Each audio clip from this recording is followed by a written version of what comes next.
both came prepared with topics, so I think we'll start with Dylan's. We'll dive right in. Yeah, I got to hang out with a Belgian Malinois the other day, which is crazy. For me, it's like it was like legit culture shock to have one, to be with one at home because I only ever see them at school in Florida. But a good friend of the show, Miranda Lamorte, and her buddy that works for her as a trainer, Zaria. So it sounds like I was meeting up with a couple of like vampire hunters or something. Um, they were wrapping up a weekend of training IGP at a club type situation, and they decided we're going to stop by Syracuse and see what Dylan's up to. So if you could imagine a more disparate, like opposite, contrasted dog training experience, it's like we're with a bunch of high level IGP competitors in a really cutting edge, high intensity environment. And then it's like now we're in the corner of a parking lot with Dylan trying to get this like Amish dog to play. But it was cool because, speaking of which, here he is, and I just bought this toy, so that's cool. The toy got just shredded. But it was cool because like they brought their dogs, and Miranda brought out her one of her mals to that I got to play with for a while. And as interested as I was in that dog and interacting with him, they were completely fixated on everything going on with Breeze and like my approach with him and everything, like getting him to play. So it was just an interesting situation where we were able to sort of like go through what it means to work with good dogs versus like awful dogs, you know what I mean? And like they both of those things have benefits and also detriments, sort of, in a way. Or like there are things that if you only work with one, you miss out on something. But I want to start by saying, sort of like the pet trainer cope is that, oh, if you work with really nice dogs, like you just don't know, like that dog's gonna, just do it for you and all those types of things. So I mean, like Miranda was talking to me about this. There are plenty of people that train sports that are just carried by their dogs. Yes. That is a thing that happens. They're just bad, and their dog just puts it together because they're so smart and so driven and resilient. But I'm telling you, it is crazy to think about. So I got to play with her Mal named Salvatore. They call him Sal.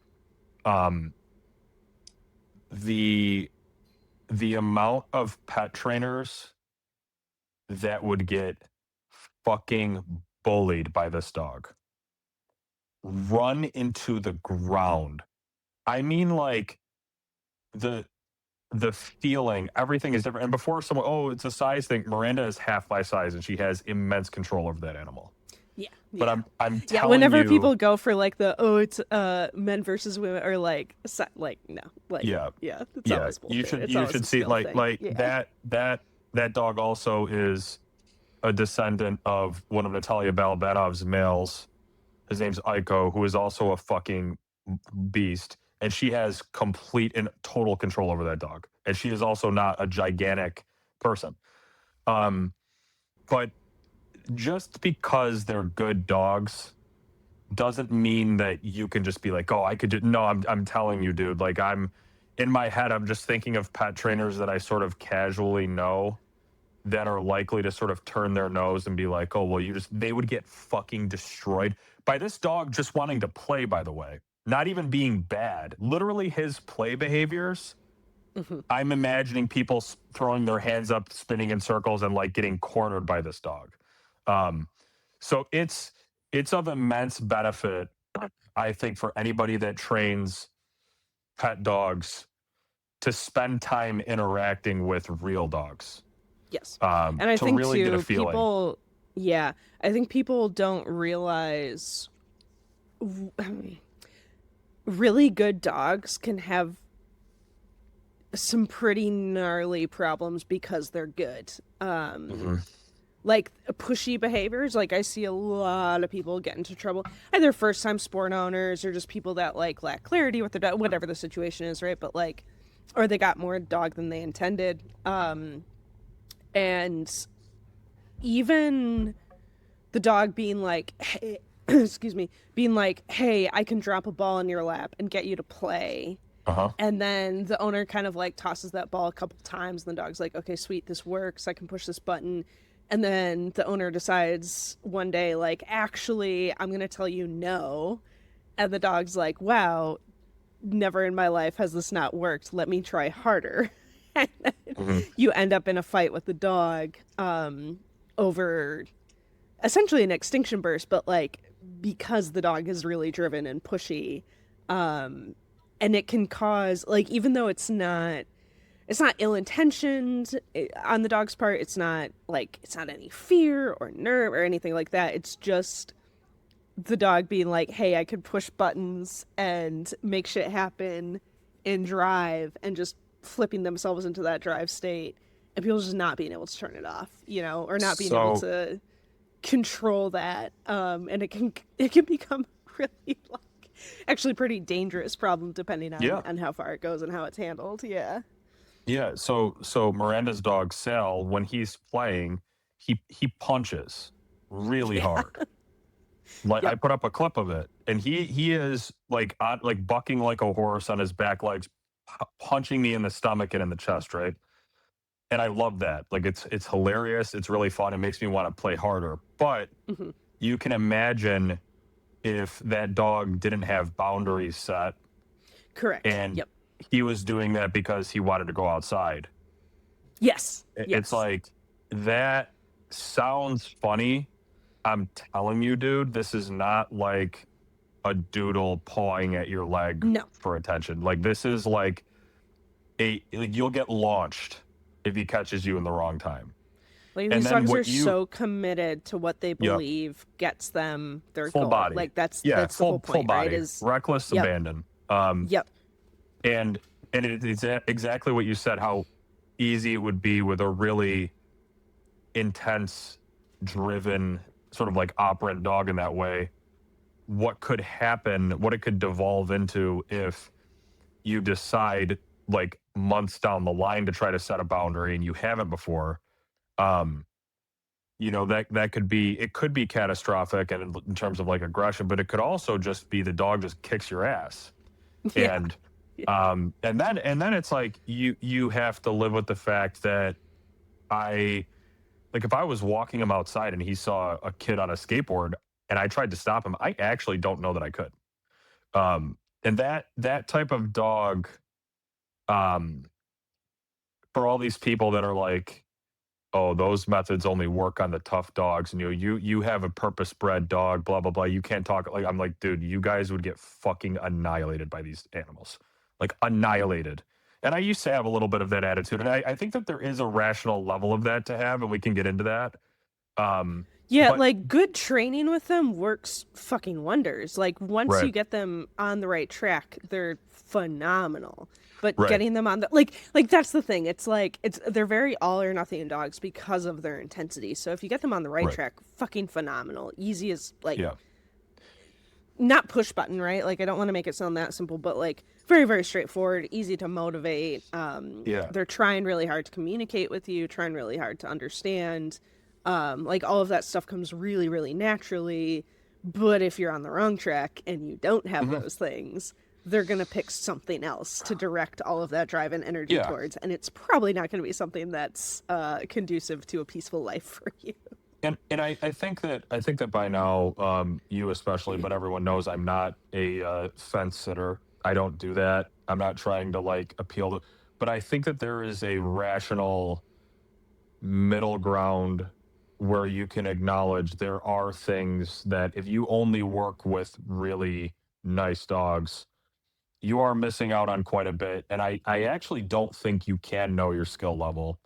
However, the thought that it's just, oh, that's a really nice dog, everything's an ace in the hole and does it by itself, you're out of your mind. And like Yes. Yeah, you need there's to a good explore chance both that ends of those spectrum. you need Yeah. to see Yep. it. That because Yes. like I'm telling you, dude, like I I was excited by that presence and that intensity. And almost like the near almost like eerily human interactions like I with the dog, respect like that type of dog. crazy. Like Yeah. it's easy to say like, oh, I love dogs, like, you know, whatever. That's like one thing to be like, oh, I enjoy the presence and the company of this dog, but to be like, oh, I respect you as a fellow Yeah, animal. It's yeah. They like have so that's much to the give, level with and working dogs. Yeah, yeah. it's but all right. And this is, you know, some people that I really like and I respect. Like I just know they would get killed by this dog. I know they would get fucking flatlined by this dog, and it has nothing to do with like it's just it's different, right? It is different, and I think it's an experience like you should. I think you should play with dogs like this when you can. Um, get used to those types of like high arousal interactions with obedience where you're asserting yourself and like because that to me is a thrill. Yep. But And everything is very fast moving with these guys too. Like I oh think that's yeah, another thing where it will sort of test your reaction time. Like that's a little bit overly yeah, simplistic, but you do really have to like be able to make it will almost test your like your decision making heuristics, right? Because they won't necessarily give you time to like yep, sit, and you can always like bail out of a situation and reset and think about it and then come back later and whatever, but like it's fun to be presented with problems in sort of like potentially rapid yeah, succession, right? And have to make decisions around that. Like even it doesn't even have to be anything crazy, but even like how you're moving or interacting with the dog in play and seeing like, okay, I'm affecting him this way. How do I change? And you're going to see them change really quickly in response. Like that sort of back and forth happens very, very quickly with them. And that's going to kind of, I think that's oftentimes a little bit revealing to people as they're like, whoa, uh-huh. they don't realize how much they Yep, like need time to think. yeah, yeah. And it And I can be wanted interesting just to test like what's on sort of autopilot, or not uh-huh. even autopilot. Again, that's kind of the wrong word, but like I don't know. Do you know what I'm trying to say? There's a word for it. A Unconsciously heuristic like is yeah, so yeah. so this was something that was like a crash course for me when I was shadowing with Ivan. Um, playing with those dogs, you do in the moment have to make athletic plays. Yes, yep, Actually have to make plays. So like, okay, this heel rep kind of is getting out of control. We put it together at the end, but the dog is really amped. I have to throw the toy.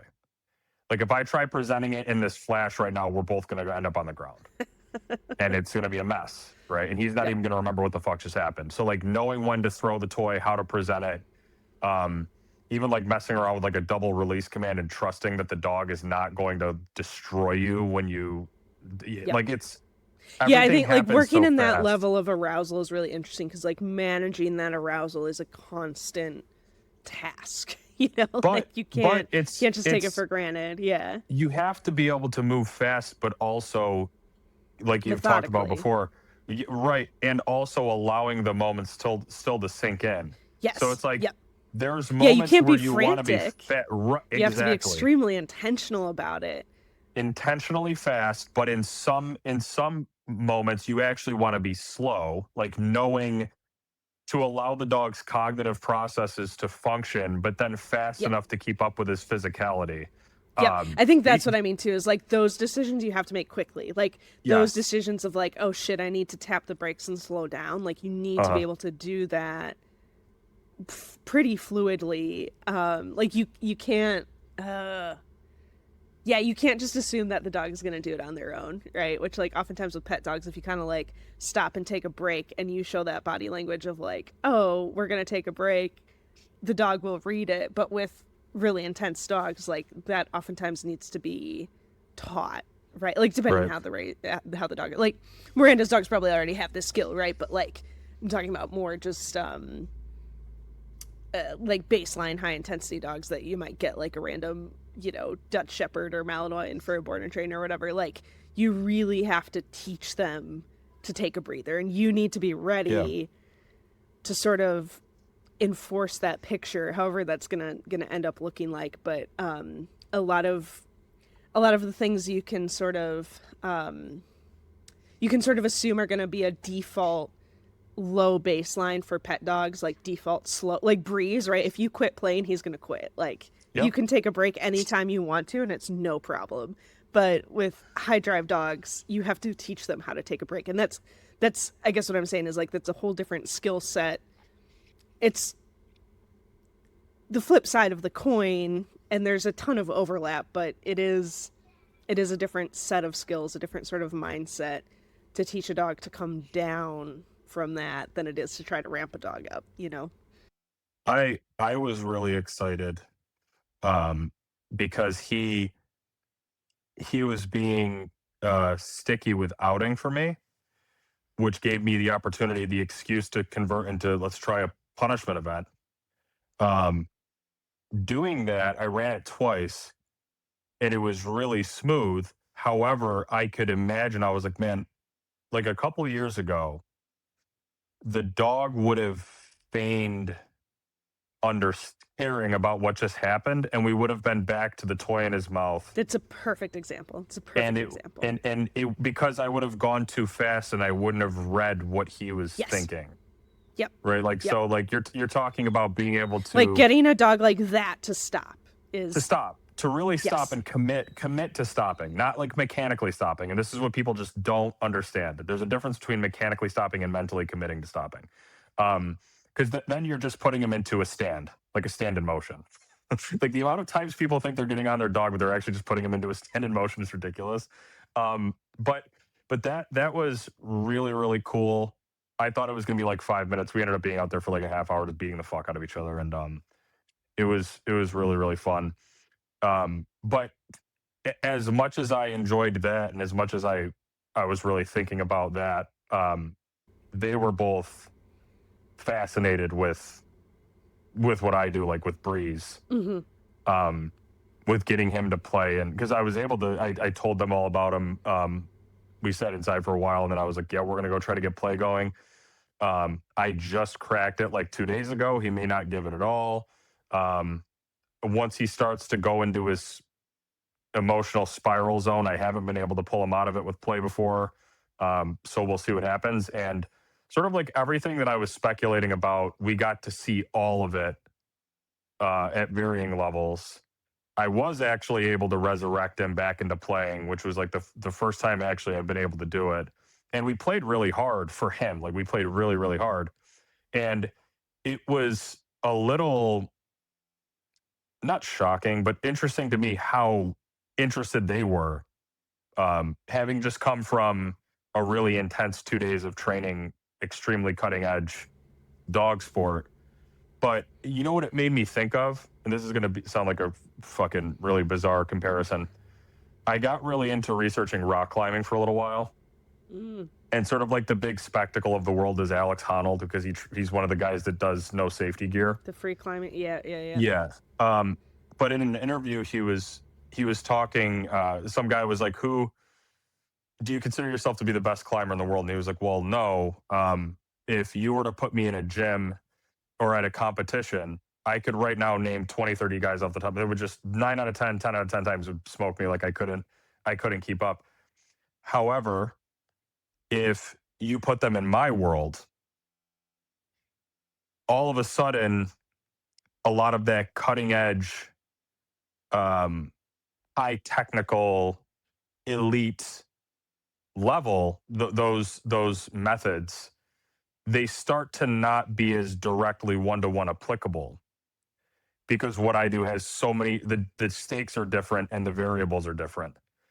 So he was talking about how he's not nearly as technical as those guys. That's where he goes to learn the cutting edge, front of the line. These are the people pushing what's possible for human beings to do. But when you come into his authentic kind of shit show of a man on rock, like there's a video of him with this guy. His dude's name is like Ragnar or something, but he is like a top 10 competitive climber. And he goes with Alex to this really, for Alex, it's like the most basic. I could do this unconsciously. At one point, he's climbing with no hands, like filming. And this guy's having a heart attack, right? Yeah. Because like I'm not in the gym with these holds that I know are not going to break, right? I don't have a rope on, so I know I can practice this crazy technical thing that Alex could not do, but I can't do that right now because this is just a different picture. That's kind of what it felt like. It's like it in no way, shape, or form, like what I'm playing with Breeze compared to Miranda playing with Sal, it's like children. Like it's like children. But when you look at it in the context, it's actually like really technical on in a different way, really Yeah. challenging in a different way. Yep. Um, and they were like Miranda was like, I can't believe the confidence you have to like out bite, out down, throw, release, recall, set, release. Like I'm like I would be so scared to stifle the play by doing all this training. And I was like, listen, you actually just have to spend a lot of time scraping the barrel with these just mongrels to really get confident in how to keep them going and keep them locked in because they don't just give it. Hmm. They When don't. I was just gonna say that interesting, like with that rock climbing analogy, it actually, one of the things I was thinking of with play is, so one of the things that I see people get really stuck on, like I see them thinking too much and not just reacting, is when like a young puppy, like let's say in sport world, right? This is really, really typical of sport clients. A dog checks out during play. And that's the moment for me. Like, let's say the puppy has the toy in their mouth, and I kind of was like allowing them to do a victory lap or like possess it for a second. And they look and they see a leaf blow and they loosen their grip. That's the moment I'm going to snatch that toy away and be like, hee hee, you weren't paying attention. I got you. And then they get frustrated and they try harder, whatever, whatever. What a lot of people want to do is they'll just kind of stand there and be like, oh no, my puppy disengaged, not do anything, like his Uh first huh. mistake. But then also they'll just kind of like bribe the puppy back, or like they Yeah. don't make it a loss for the puppy, they make it like, oh no, come back here, that kind of vibe. And Mhm. like beg the puppy to re-engage.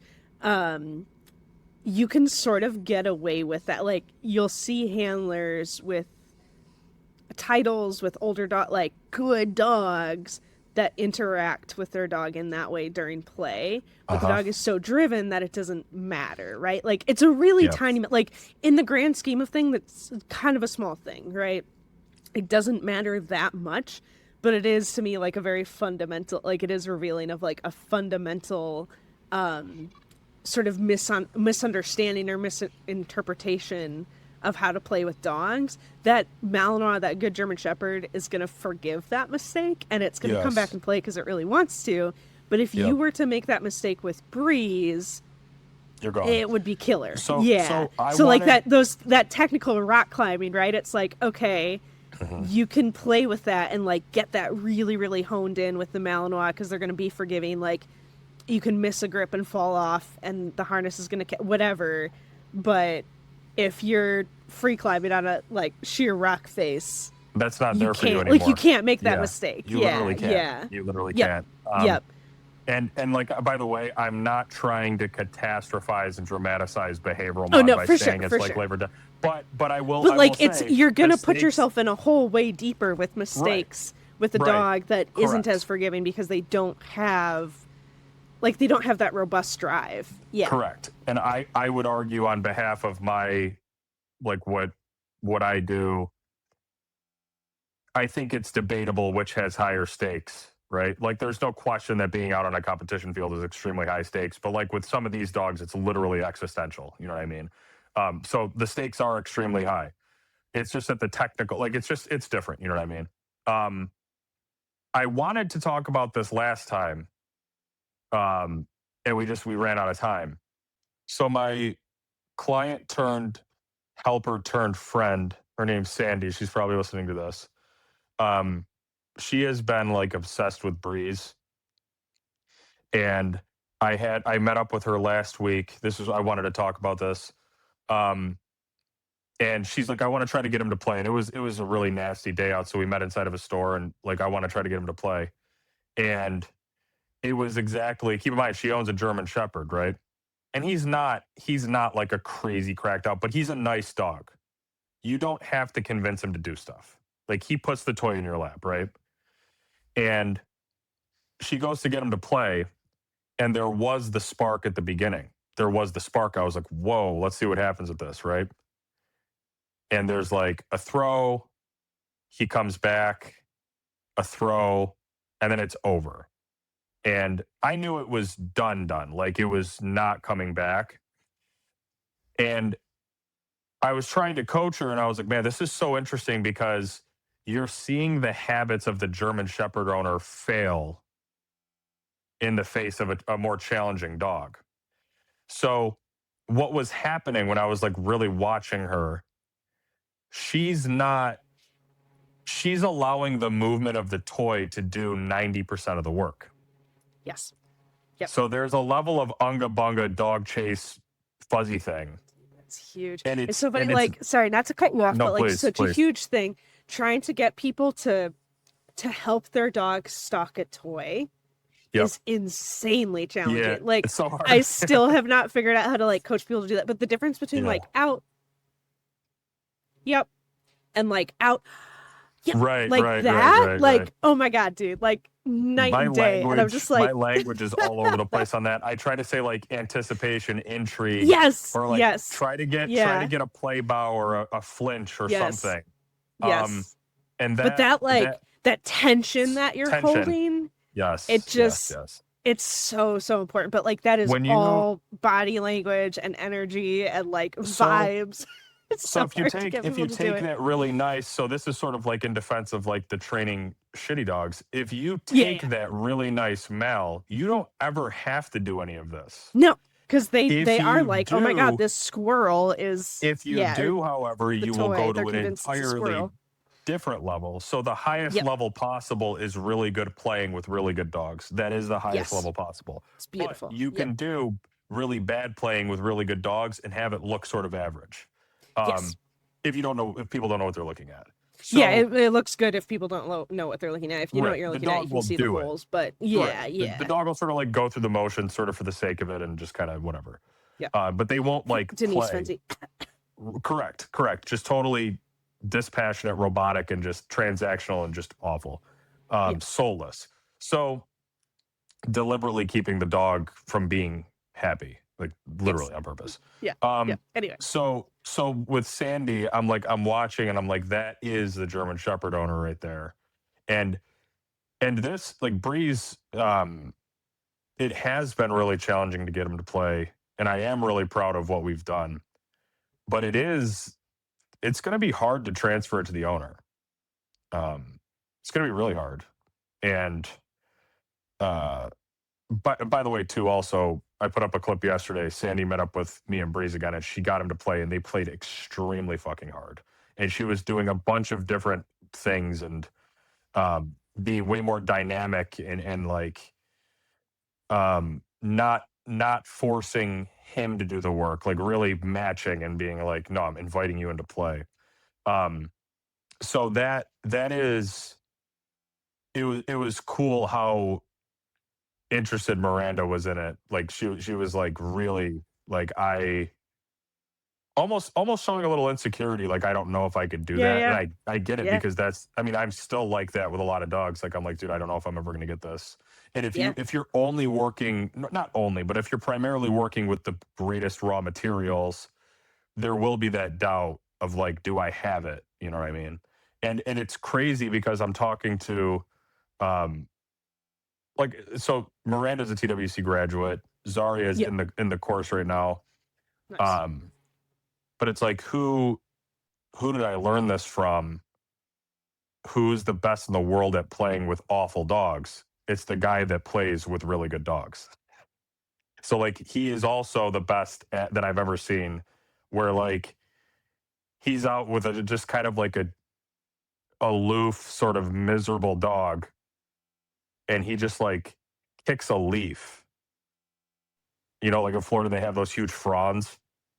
Yep. He just kicks a frond, and he sees a little flicker out of the dog, and then it's just over. Like he knows everything that's about to happen, and he's got the dog running around with the leaf in his mouth, like with his, and it's just fucking crazy. So that adaptability and that ability to, man, it's so hard to articulate.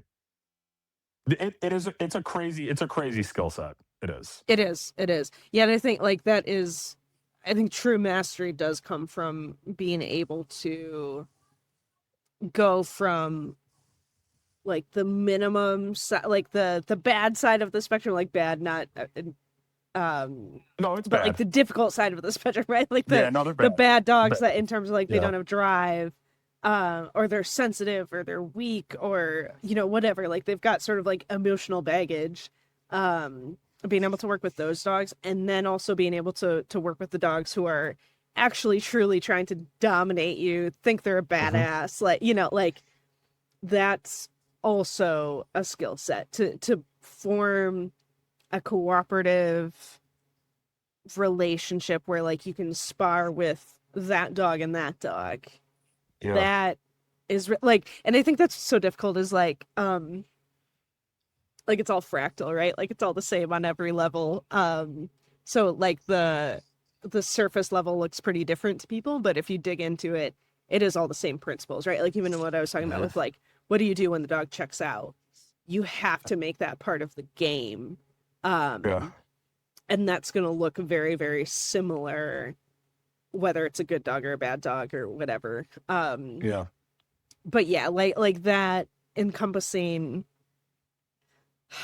being able to flex your skills where it's like truly play matching. Like if you it's kind of a rare dog that's able to do that, but like the dogs that are able to play with an 8 week old puppy at their level and make that 8 Hmm. week old puppy feel really good about it, and then also go and play with their their Malinois friend, Hmm. who's just like their body slamming each other, doing zoomies Hmm. full steam, and being able to play at both of those levels and truly match um sort of your play partner or whatever. Like that's a really it's a difficult skill set to curate, but yeah, deeply powerful.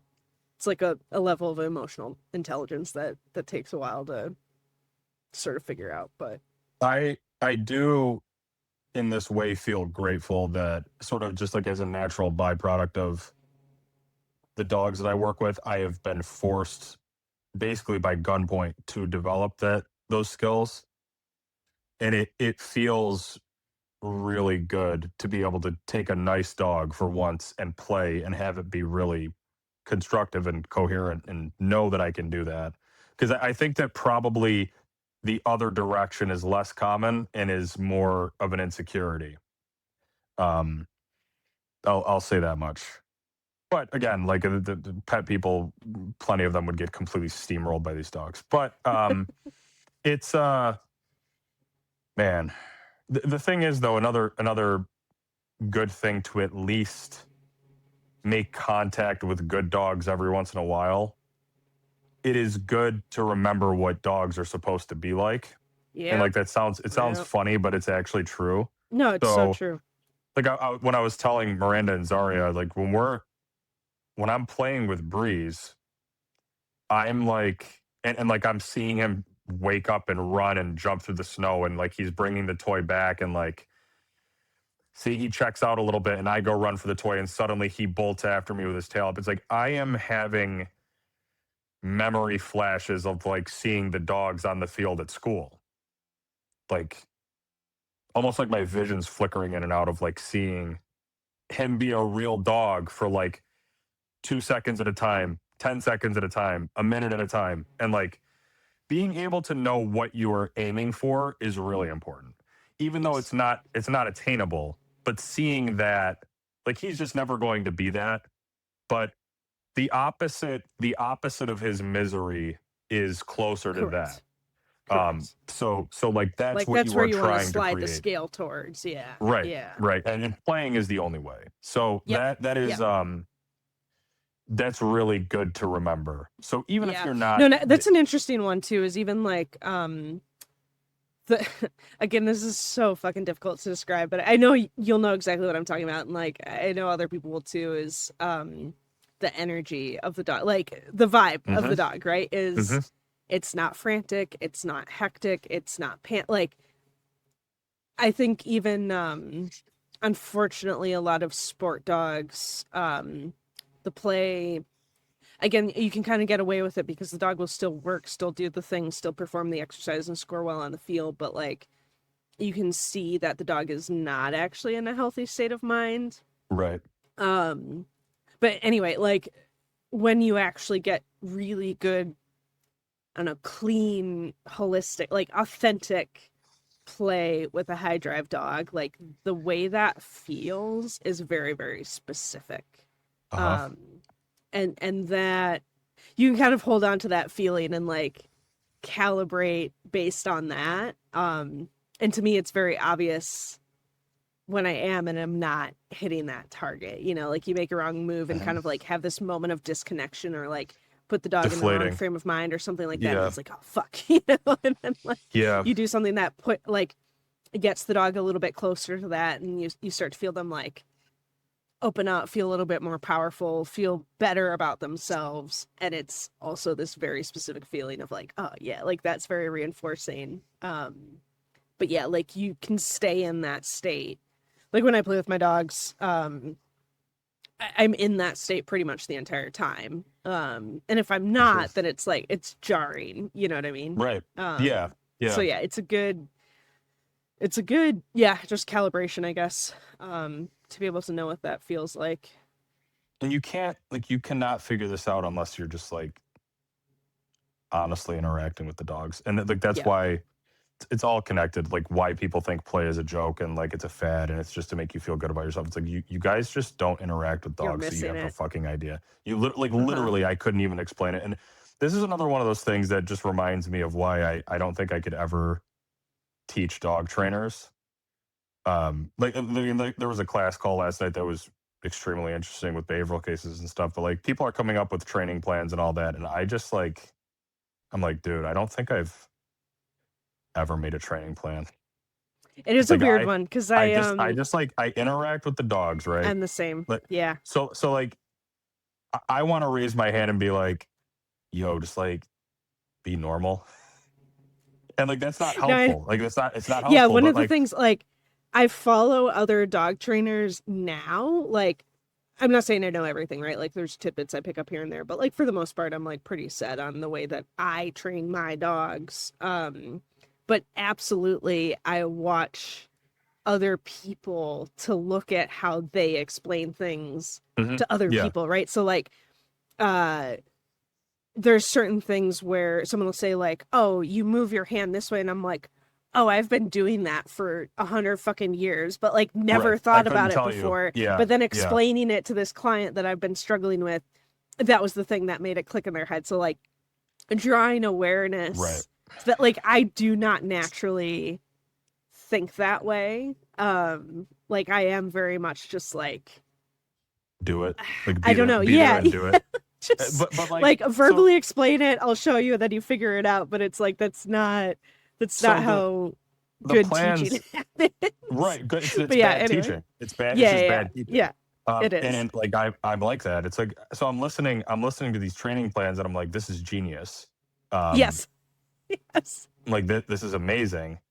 And like deep down, I'm like, I would have gotten approximately around here, not as optimally because this person's better than me, but I would have gotten in this area, and I wouldn't have been able to draw out like a step by step That's the thing. That's the with thing. fail Yeah. safes. I wouldn't be able to do that for somebody. I'd be like, Yes. no, this is just how I discovered how to interact with the dog, and I was watching his emotions. Yep. And I'd be able then to execute it myself flawlessly, right, but to translate that to somebody else is right. like And then I'm like, challenging. I'm checking to see did the unwanted behavior decrease or the wanted behavior increase. And then it's just like, based on his emotions, are we going too fast, too slow? But like I can't codify that and write that on a page. And so like the thought of me having like a trainer mentorship is insane. It's It's totally so insane. hard. Yeah. Um, I find it I really couldn't do it. interesting. Like again, it's a whole nother skill set that like I'm working on developing, but like fuck, it has not come naturally to me. But Yeah. Anyway, yeah. And the way you phrase things is so important, dude, because people will just Yes. not like if you're not extremely specific about things. Yes. But then if you're too Um, specific, then they hold on to that for like 10 years yeah. and you're Oh, like, hang dude, on, that's the rule actually. of law for everything, and I'm just only gonna do this. Yeah. Yeah. Um, yeah. It's It's hard. It's hard. so like when I'm coaching like one of my helpers or something, I tell them, or one of my clients even, I say to them, I do not want you to think about anything. Just listen to my voice, and I'm literally going to just tell you what to do. And like there are times where I have to do that because I don't want you thinking, like, because you're Yeah. gonna start doing habits, and you're gonna, oh, I read this thing 6 years ago, and it just like it hit me at like a really impressionable time, and I've done this every time. Um, just like dumb, kind of like how a dog will have one moment where he sees like a funny shadow and is like, now I'm going to chase shadows for the next like 3 years. People are like that with weird like handling things. Um, so like, but you can't do that to like teach people for real. Like that can be part of it, but Yeah. Well, it's funny actually that you say that because that's a lot of sport coaches are exactly that. They are puppeteers for their mhm, handlers for the dog's entire career. mhm.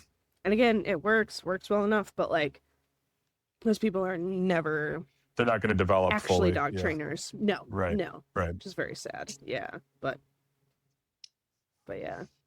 Yeah, like with Breeze though, I'm yelling at Sandy. I'm like, all right, back up, slap your leg, slap your leg. Like, he likes it when you like wipe the floor with the toy. Like do that, crinkle it, throw it. Now like, tug harder, let him win, hit him back, steal it, like slap him. Like I'm like just Yep. but she like made uh some crazy changes because she's incredibly cerebral and detail oriented. And she basically just like ran the show by herself, which is sick.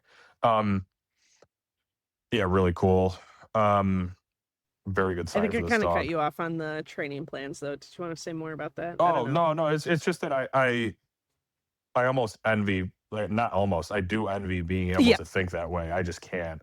So Yeah. it makes it way harder. Like, um, there's one comment I got. The only reason I remember it is because I roasted this guy so bad. Um, but the comment was someone was asking for advice on something, and this guy comments, "Let me say it ahead of him.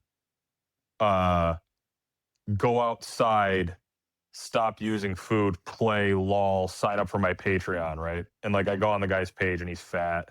And I'm like, man, if you followed your own advice, stop using food and play with your dog, you wouldn't be morbidly obese. Just cooked him, right?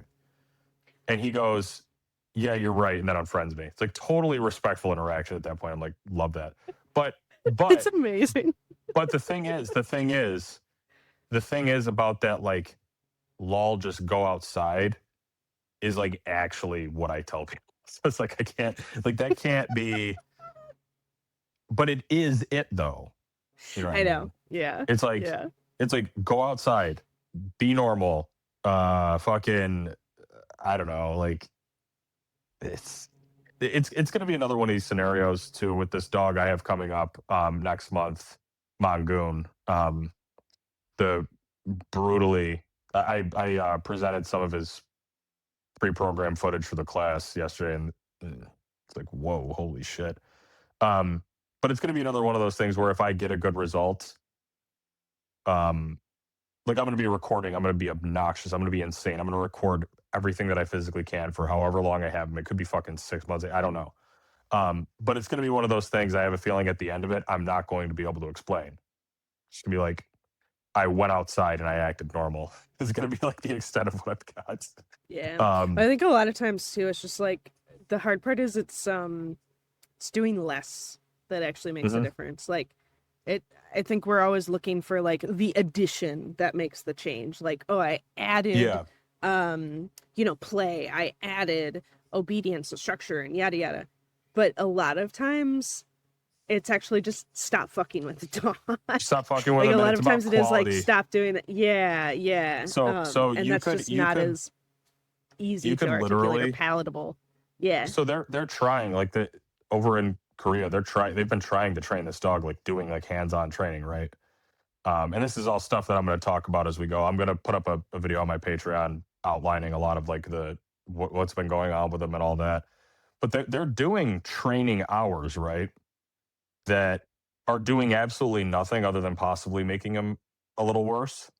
Um, when what you could be doing is less, hanging out with him and fishing for a moment where he nudges your hand to try to get you to do something. And then it's just, you can take that and just light the whole fort, like light it on fire. Like you could just go. Yep. So like those organic moments are so wildly important, but fishing it's for just so interactions. difficult. Yeah, It's about fishing for difficult that's, and you I can't don't write want to spoil a training plan for that. You know, like I No, think you that's the hard cannot. part. You Yeah. actually cannot write this down.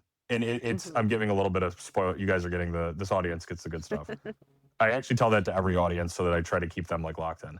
I should probably do it different. I should probably act like I'm withholding things from people and they have to go to another platform. Scarcity marketing is very effective.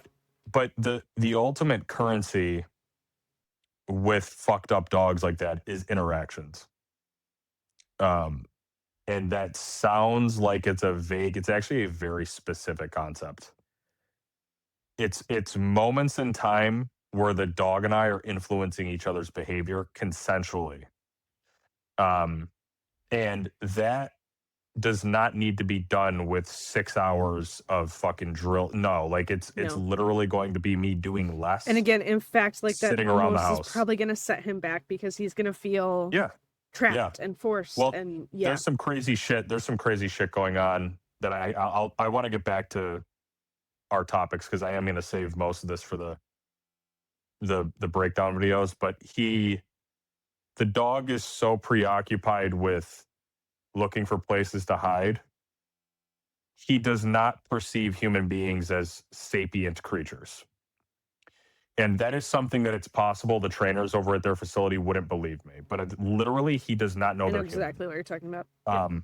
He doesn't recognize them as thinking, interactable things. It's funny how often this actually happens with just pet dogs, where people just don't know how to interact with their dogs. Like, complaining about it doesn't have to be my fear. fucking golden retriever board and trains lately that are just fucking like right.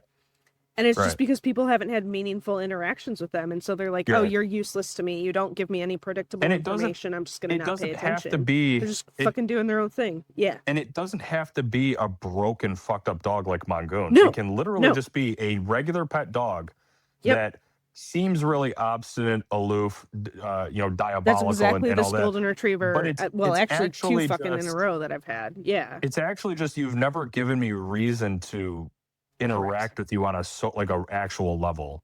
I had it's so funny because you have this moment, like I think it was like day 3 or 4 with this guy. I've only had him like a week now, but sticking him out for a walk, and he was just like on the retractable, just like fucking he's only ever been on a 6-foot leash in his life, so it's like novel, and he's just like kind of frantic, hectic energy, just like can't even believe his luck kind of thing. But had no recognition of me at all. Like I could have been a tree. And I had a moment where I forget what he did. I don't know. Like I think I was like trying to do some like recalls where I was just like, "Hey bud, come back." And there's like negative reinforcement. And he'd come back, but like he never would like look at me. You know what I mean? And then finally I think I might have finally like punished like jumping or some like just shitty behavior where I was like, "Dude, you are not even considering me." And he looked at me and he was like, "Oh, someone I can do things for like my behavior affects you." And I was like, "Yeah, you actually." Like I know he's not doing it purposely. Like he's never been taught to, but to be any different. But like, it's almost it like grates on my nerves because I'm just like, "Oh my God, dude, how do you not?" But like, it is exactly that, where he just has never. You're all. And my husband was like, "I don't think he knows his name," and I'm like, "No, he doesn't. He doesn't know his name." Yep. That's why he knows how to sit when a treat is in front of his face, and that's it. Like that's all he knows. But like that's how people exist with their dogs. Like most of the time, it's crazy. He's never felt that personal, like, "Oh, my name, it's my dad." Like he just doesn't have that. Correct. Yeah. And again, these people have done nothing wrong, but like they're first time dog owners that just Yeah, like this is a whole rant, right? Like I don't want to get on it because it's completely pointless, but like society has lost the ability to interact with animals just completely. And like it's just like he's just a casualty of that. Um and it's something as simple as like calling the dog over and patting your leg and petting him. Like this dog doesn't know how to be touched without being Hmm. frantic, you know? Yep. And not in like a bad way, but like that just not frantic in a fearful way, but in a way of like just zero emotional regulation skills because it's never been modeled to him appropriately. Like he's never had Yeah. an actual like touchstone for that. He's sort of raised himself, and it never goes well. Yeah. Again, that's pretty much every pet dog that I get, um, for just like basic obedience, and this is why it's a whole rant, right? Because I'm like very convinced that I just need to do 8-week board and trains even for like non-behavioral issues because it's never as simple as like, oh, my dog just jumps, and it's like, No, no, okay, but because he's like the jumping dog because he's so mentally unhealthy. Anyway, learning to yeah, engage with humans is a skill. it So it's is. like, Yes, and it's not just a skill, it's like a reality warping, it altering is. It is. skill, like a world Like that's why I changing have such a skill. visceral reaction to dogs that don't have that. Is like how I was saying, you can feel like it's jarring when I lose connection with my Yeah. dogs in play. It's that, and it's just like, oh my god, like the entire time I'm with this dog or these types of dogs, right? Like until you build it for the first week, it's just like mentally exhausting. It's Yeah. like And it it's funny you doesn't mentioned that, feel, yeah, yeah, the jarring thing with the play with your own dogs. It's like I've never consciously thought of that before. Where like I could throw a ball for Scout and be like, something's wrong. Like it yes, like in under a second, she has a stomach yes, ache. Like I yeah. just knew literally from how she went after the ball, this isn't okay. And usually I go to like she's dying or something. Um, but like I'm like, no, no, no, something's wrong. Like this isn't good.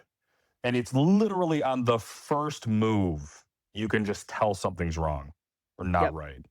Or even Um, something as simple as like I just made a wrong move in my communication with them and I confused them. Like yeah, it's yeah, even yeah. simpler than like, yeah, Yeah, them not feeling and well. in those moments, like that's kind of like back to the climbing without safety gear.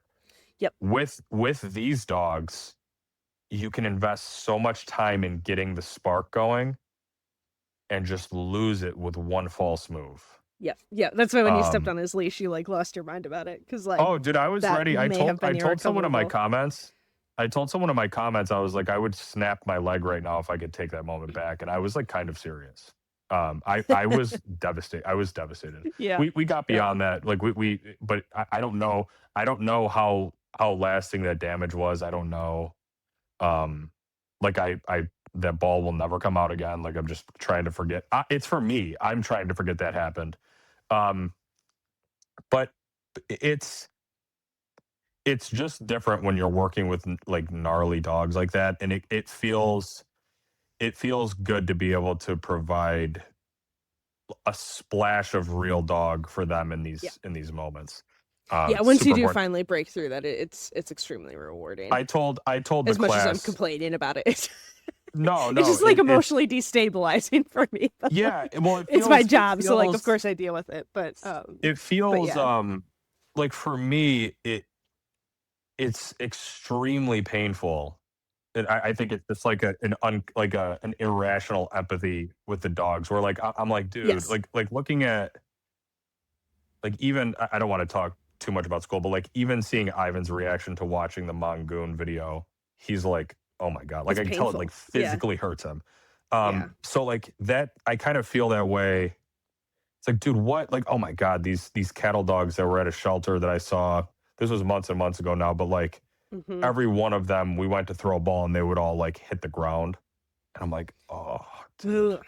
that Yeah. like, yeah, it makes me Brutal. nauseous. Yeah. Yeah. So trying to get something going, I made the declaration to the class. I'm like, dude, I will break myself to get Mongoon to play. I will kill myself to do it. I'll scrape the ground until my fingers break. I won't sleep, dude. I'm going to get this dog to play. I don't care how, I don't care what happens to my sanity. I don't care about the time investment. That dog needs it like he needs oxygen. Um, and when we get it, I actually typically when I go into cases, I'm usually pretty conservative in that I don't want to make a big oh, this is 100 like we got it. You just don't want to do that because that's not realistic. But for some reason with this dog, I have a really good feeling. So we'll see. We'll see. I'm even going to do an extremely pride flag end of day day 7 no change, like I'm even going to do like a daily like Yeah. little mini vlog, so it'll be the training and it'll be like a quick breakdown at the end of the day, and at the end of it maybe it'll be cool. Yeah. But yeah, what were we talking about? Oh yeah, I got to play with a Malinois. Was there anything else about that I wanted to say? It was really fun. um I love how like the contact, the physical, the blunt force that I love that feeling. The back and forth. It feels very much like wrestling with your brother. Like it's like that. yes. Yeah. Um, and to not have that connection with dogs must be so like it's no wonder why trainers hate training so much. It's like Yeah. Yeah. you're missing all of this like fun shit. Yeah. Um, or Yeah, I always get even to like the, it was this. funny, like my the born trainer just sent home this week, the golden retriever puppy that, like, again, like a couple The one in a that row drives you with up a like both wall. these Yeah. issues. Well, I'm talking about like both of them started at the same time because they're basically the same dog. But I just started the one that like the one that I was talking about before we started recording. That's the one I currently have. But I had a 6 month old that was like very, very similar sort of issues.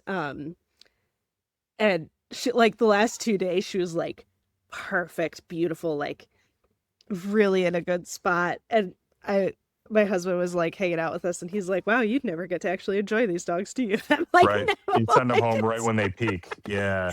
yeah, Yep. like fuck. They become a real dog and then uh it's on to the next one. Yep. yeah, Yep. but yeah, just you being like, oh, missing all the fun stuff, that made me think of that because it was like, But yeah. that's part of the shorter board and train format too. Cause I remember when I would do like shorter, like 3 week programs. Because so much changes in that week. So Um, much. even just with regular dogs, like they really come alive. Yeah. 2 to 3, Yeah. they come alive. Yeah, Um, like I feel like that 2 to 3 week is when you really start like cementing the new stuff, or like it actually becomes like habit. integrated into the dog. Right. Yeah. And Yeah. like it just, even like having them like 4 to 6 weeks is just like really, really nice to be able to be like, hey, this is your actual new existence. um Yeah. but yeah, anyway, that's But yeah. but in terms of like your own enjoyment too, it's like Yeah. you get to be Yeah. with the dog when he actually is a Actually dog, you know? reap the rewards. Yeah. Yeah. But yeah. So yeah, just value in exploring both ends of the spectrum, I think, was the key takeaway to that discussion. But yeah. It was funny. I should have made fun of her more, Sandy, but she takes this shit so fucking seriously that it wouldn't have been cool.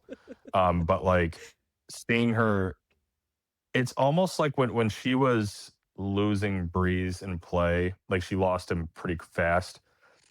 It's almost like you're standing still, but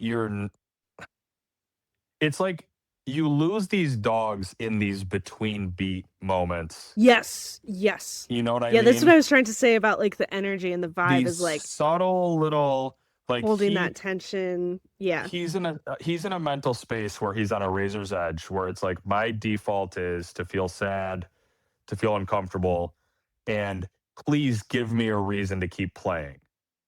And if that thought crosses his mind in the same second that you are just not there, it's over. You literally cannot let that happen. It's a second and it's done. Um, it's again like one false hold and you're dead. It's like that. It's like there's no harness, there's no rope. Um, super fun. It's tough. But also too mixing in the obedience to actually make it more fun with a dog that won't play.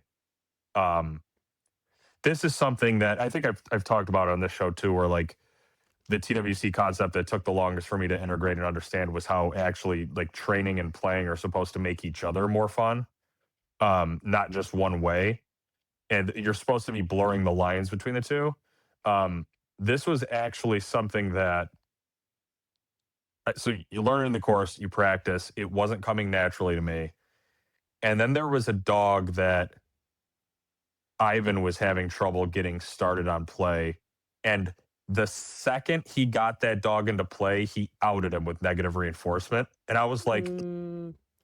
and then he sent him to bite and the dog bit. And I was like, Yep. whoa, hang on.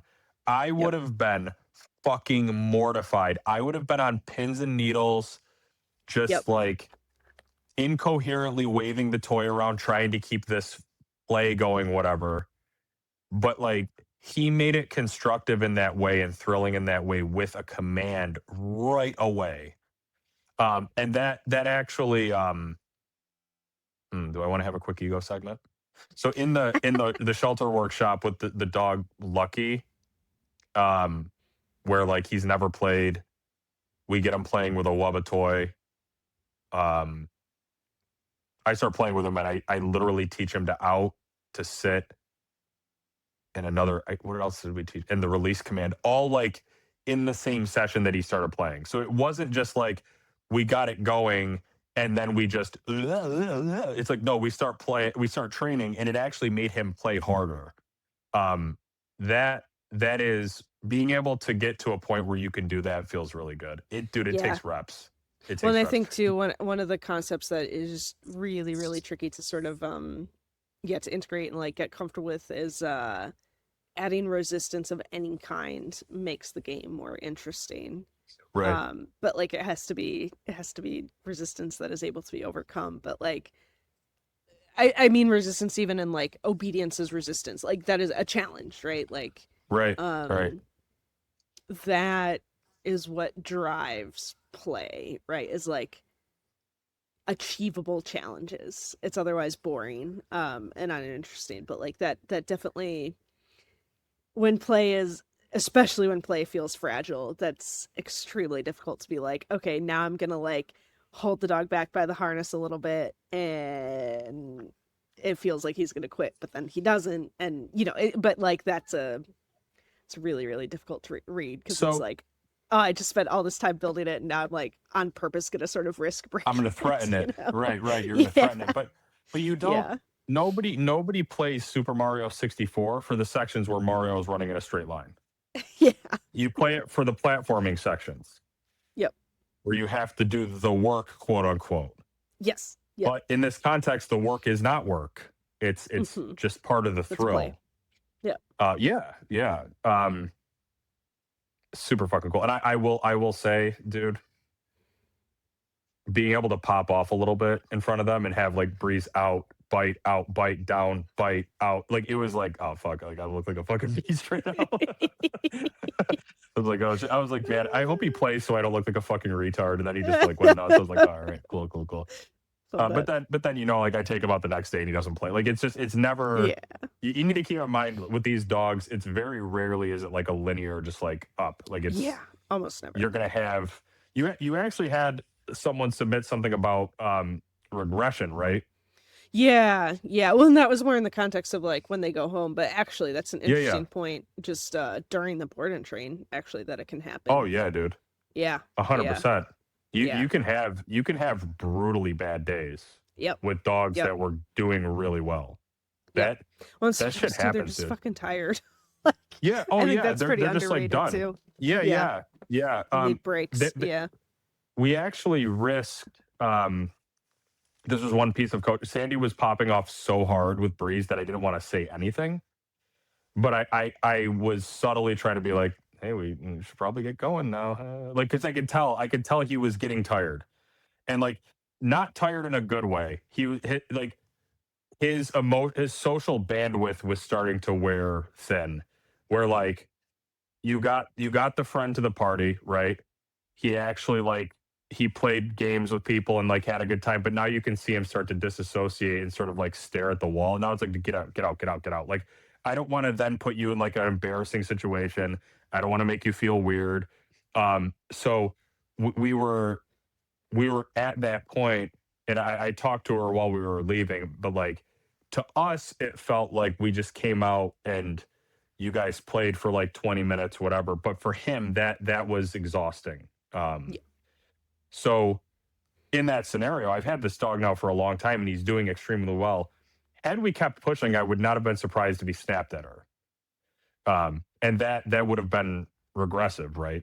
That does happen within the program. If you make mistakes, sometimes even if you don't, if you just like the dog was in a spontaneous recovery is a thing. Um, so yeah, it's very rarely just like a.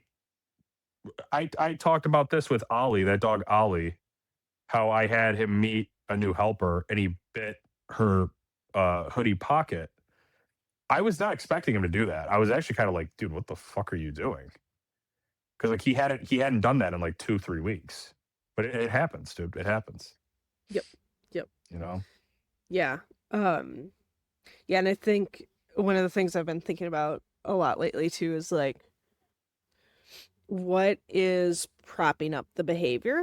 And I think a lot of times, so like actually the reason I kind of was thinking about this recently wasn't regression, but it kind of fits. But I had a like an evaluation with it with a potential client where the dog was well trained in a lot of ways in terms of like they could get it to do the behaviors, could get it to stick, but it was all via like food. But like for a pet client, like pretty advanced food work to be honest. But I kind of was trying to tell them the food is doing 90% of the work. And they're having trouble like controlling the dog around the door and around and like he picks on uh his dog brother and like whatever. They're having other sort of issues with setting boundaries essentially. And I was trying to explain to them that the food is doing 90% of the work, but what I really want is for your relationship with him to be doing Yeah. 90% of the work, you know, and then like the reward can definitely still be present, yada yada, but like the motivation for the behavior right now is not where I want it to be. But like it's a really difficult thing to describe when it's like, okay, but the dog is sitting. You know what I mean? But it's Yeah. like it's the way he's in. The But anyway, motivation so like behind the sit. Yeah. yeah, so like the reason I thought of that in regards to regression is that I think the pro and the con of sort of having relationship be an important part of training these behaviors is that as long as that's there, it's extremely solid and very transferable and generalizable. And like we've really laid a lot of groundwork for the dog's mental health and yada yada, like all these things, all the things we talk about. But the sort of downfall is that if you send a dog back into a home where the relationship is always going to be broken, um, let's say that I train this golden retriever, right? Like actually this golden retriever puppy is a good example. Um, she doesn't act like when I first got her, she didn't really give a fuck what I thought at all. Like she was just doing her own thing, like finding her own fun in the world. Um, like she was just doing what made her happy. I didn't care what anyone else around her thought. And then a lot of the training was like bringing her awareness to the fact that like, hey, actually I can show you different consequences, different ways to interact, the fact that we can actually like compromise and all of this stuff, right? And I know that sending her home, her mom will maintain that. Like her mom will be able to, like she's had Yeah. dogs before. She just kind of was having a particularly hard time with this puppy. Because this puppy did have a lot of like big feelings about a lot of stuff. But I know that sending that dog home, I can hand off like a little bit of negative reinforcement, a little bit of punishment, the release commands, off leash, time outside, like all of the fulfillment, like all of the pillars that sort of hold up my training. I know that she'll be able to implement that and that will go well at home. And like she enjoys her dogs in that way. Like she has a couple acres that she can, you know, let her dogs do zoomies with each other, let them play. She can go play fetch with them, whatever, right? But then there are other clients, like thinking of a couple in particular, that did a board and train, but you can tell that they're just not really able to connect with their dog. Like they're not really able to Yeah. give their dog just those like they're not able to meet their basic needs essentially. And what they want is the e-collar and the food to prop up 90% of the work for them. And that's what they want Yeah. their obedience to look like. And I feel Yeah. like that can probably be somewhat effective to a point, but most of those people are not even going to do that super effectively, right? Because they're not even Yeah. necessarily like invested enough to learn that properly.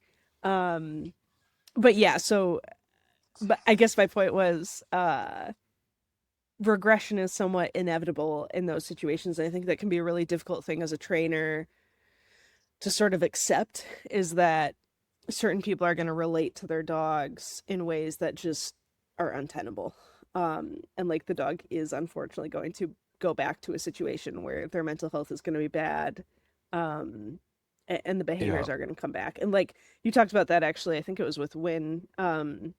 We are like sending her back to a kennel environment, like completely Destroyed her. reset her Yeah. behavior. She was Yeah, destroyed. because it Yeah. was not like you can't just fix the dog's mental health in situation A and then throw it back into horrible situation B and not expect it to Right. regress. And again, I think unfortunately like that's Yeah. sort of the expectation that's been set by the dog training industry, is that people can do that. Like they can send their dog away to a 3-week boot camp and get it back and not really have to do anything, and it's gonna Yeah. be fine for the rest of its life. And it's like it just doesn't work that way. And like with client selection, we've talked about this before too, where hopefully you could sort of start to have a filtering process for that. But I think there are a lot of people, me kind of included sometimes, have gotten better about it, but you kind of get stuck with some of those clients and it can start to feel like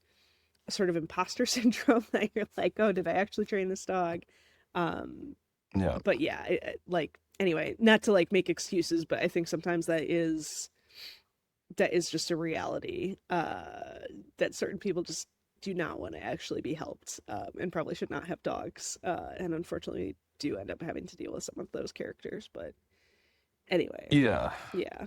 Well, I mean, just briefly on that, it's like I think you just shouldn't work with people like that. Well, right, no, Um, and I know I knew that's what you're gonna say, so not it's like everyone has the luxury at all times to turn away a lot of people, but like yeah. I just won't. Like I haven't interacted with clients like that since I started my business, so it's been like 3 years.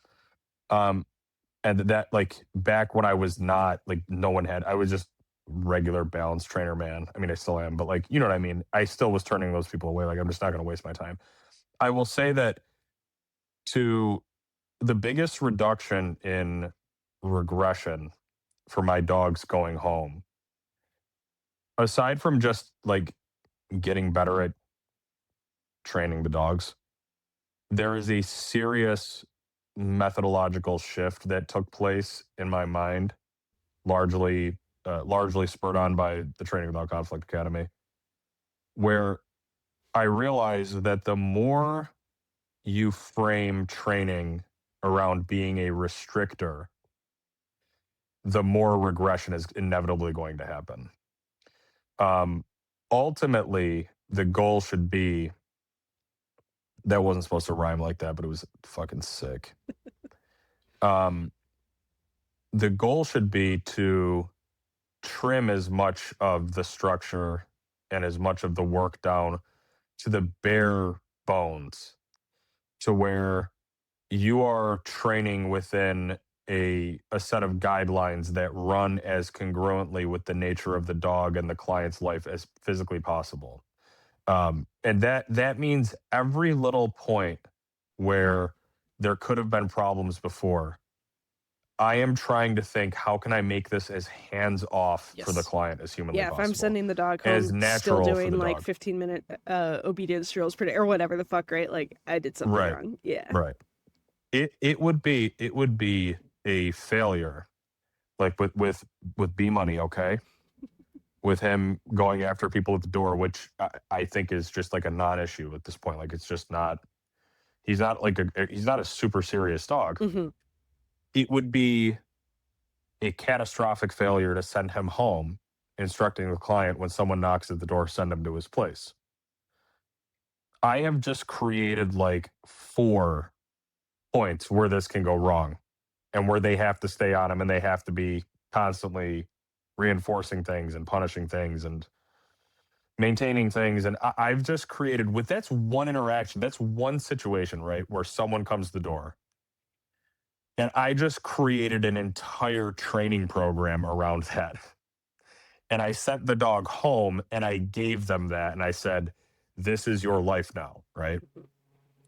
That inevitably, for other reasons too, like the reason why you would be doing that is because you never actually got the dog to be better at the door. Hmm. So he never had his question. But we've talked about these things all the time. But like talking strictly about regression in this way, it's like you're going to make the client hate his life because now he's e-collar tapping his dog inevitably because the emotions weren't addressed, the perception wasn't addressed. And now it's like, dude, I just want my dad to be able to like walk in the door without me having to do this Yeah. whole rigmarole and Yeah. fucking shock my dog. And like, now I have to run with the food over there and tell him goodbye. It's like, dude, why? Of course that's going to cause regression because he's going to break place one time. And the owner is going to be at this point like non-contingently tapping him, and then he's going to bite somebody. It's like, oh yeah, that was aggression. It was a regression. It's like, Yeah. yeah, technically, but I mean, it was just like bad training. Um, so that's one point, right? That's one point. Now let's like break down a bunch of other ones. I mean, we don't even really need to, but it's like we're gonna walk by someone on the sidewalk that says hi. It's like, do I need to have a contingency like fucking set of protocols for the client to put the dog in command and face him the opposite way and then scatter feed and like, yeah, of course that's gonna cause regression because they can't keep up on it and it's not real training. Um, or like with Breeze, a Breeze specific thing where like he'll go over to someone for petting, they pet him and then he attacks them. Um, so I can do actual touch acceptance, right? I can do actual instilling of authority. I can do actual positive socialization. I can learn as much as I can about his disposition and his emotions in those scenarios, right? So I can formulate a plan going home. Or I can tell the client when he runs up to someone, just throw food in the opposite direction or put him on place or put him into a down. It's like, which one do you think is going to cause more long-term damage? Where there's going to be shit happens. They fumbled when they were throwing the food. He thought they were petting and he takes their fingers off. It's like, yeah, was that regression? It's like, I guess, but I would say no because you never even trained that out of him. Yeah. Yeah. Right. So like the things that you're perceiving as regression is actually just the facade falling a lot of the time. That, by the way, that is not to say that actual regression doesn't happen. I'm just Yeah. saying that Yeah. there's this entire net, this net that catches things in regression as Yeah. the concept where it's like you actually just didn't do anything about that and your prescription has been fake. Well, I think that's You the know what I hard mean? part is like it's really easy to lump together. Ugh, it's almost hard to talk about it without feeling like you're making excuses for bad trainers, but while also acknowledging Yeah. that there are really good trainers out there that are dealing with shitty clients that just are Yeah. incapable Yeah. of No, basic I promise dogmanship, you. you know? I promise Yeah. you, I absolutely swear to you that the greatest trainers in the world also deal with ridiculous clients. Yes. Yeah. I promise you. I can tell you, I swear, Yeah. they deal with shit where you're like, how, like, I haven't talked to you in 3 days and this is what you've come up with to do to this dog. Like, what the fuck are you doing? Like, that level of Yes. insanity. Yeah. Yeah. That is absolutely, I am not trying to place all of the blame all the time on trainers. That's not what I'm getting at. It's just that I see like genetics and regression and management and all of these things used as excuse and Oh, dumb clients absolutely. used as Absolutely. excuses by people that I verifiably know are awful trainers, right? That are actually just dog shit and treat dogs like shit and are awful. That muzzle their own dogs to walk them in parks. I'm not going to believe you about lazy clients if you do that to your own dogs. And I'm not sorry about that. Yeah. But Yeah. I will But I tell you think on the that's other why side it's of an the spectrum, interesting very good discussion. trainers have Yeah, to go deal with ahead. that. Go ahead. Yeah. Yeah. Well, I'm just going to say that I've seen the other side, so I know it is a real thing, and I've had to deal with it too. Yeah. Yep. Yeah, but I think that's why it's an interesting discussion, because like it's kind of affects the. I actually haven't like thought of this in a while, but I forget like which was the first topic that, I don't know, I kind of made a comment to you that like, oh, like you say this thing to one audience, but like I know that you have another audience that is perceiving it and almost like Hmm. taking it too personally when like that's Yeah. not the audience that you're talking to. And like this feels to me like one of those discussions where like there is a ton of nuance to it, and like you said, like absolutely, like fuck those people that are using it just as an excuse for treating dogs really badly. But at the same time, I think like it's easy for actual good trainers that are trying really hard to panic a little bit No, when bad stuff happens, you I know? was talking to Jay about this the other day, where like so much of my rhetoric Yeah, and my energy and my motivation comes from wanting to contest correct. really awful people that have just been like running the show, making shitloads of money, and Yep. just like, I mean, I don't Like want to you go have into a like the very doom build particular spiral, picture in your head about who you're talking but to. Yeah. who I'm talking to, and it's not a niche small group. It is large swaths of like 50% of trainers. Like I'm just going to throw that number out there that are actually just like unethical pieces of shit that know that they're bad and continue to do bad things and are happy about it and can't just be like, whoa, maybe my clients aren't all retarded. Maybe there's something wrong with my training. No, they will die before doing that. That's who I'm talking about, right? That I'm talking about someone that will kill a dog and say we did everything that we could, but they never punish the behavior. You should be, never mind. Demonetized. Um, that's who I'm talking about. And Yes. unfortunately, we are surrounded by demons. Like we're surrounded by snakes. Shitloads of trainers do that, and I see it constantly. So I'm not talking about a program that was well run. There was really thoughtfully done. Of course, things could have been done better, but some things were done better than I would have done and she would have done it. And it's just like, everyone's got their own strengths and weaknesses, but you really, in good faith, went all out for the dog, came up with a coherent plan, executed, sent the dog home. The client, you instructed the client, you did due diligence, and then shit happens. Absolutely, that's on the fucking table. That is something that occurs. Clients are still not trainers. Some of them, they're having a fucking off day and they do something retarded and it caused something bad. Sometimes dogs just act like dogs. Okay. Spontaneous recovery, right? Like there's just like a flip in the system and they're like, oh, it's actually 2 years ago. I'm going to bite or I'm going to run or whatever it is. Right. Yep. Um, And I those think are too, honestly, a absolutely common things one that that I've happen. come across recently is dogs that like just aren't particularly well suited to the family environment. Like dogs that are just like sort of cranky, irritable dogs that Hmm. the family has like 5 young kids. You know what I mean? Yeah. It's like, Yeah. yeah, like we can work around this and we can make stuff way better, but like shit's I would probably gonna argue this is happen, you actually know? on the trainer. I actually Yeah. I argue that this is on the trainer because this should be something that's talked about during the program.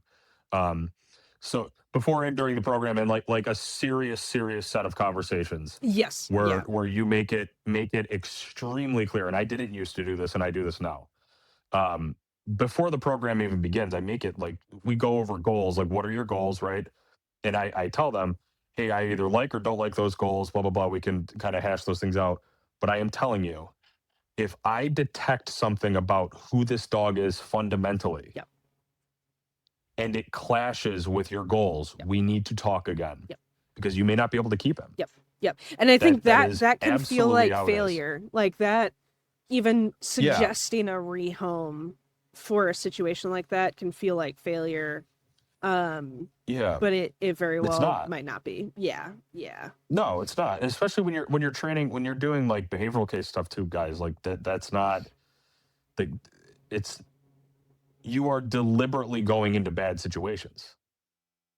Not everyone's going to make it out. That's just not how it works. Not everyone goes home. Like that's just the nature of the situation. And even with just regular pet dogs, that it's just yeah, a 100%. bad mix up. Yep.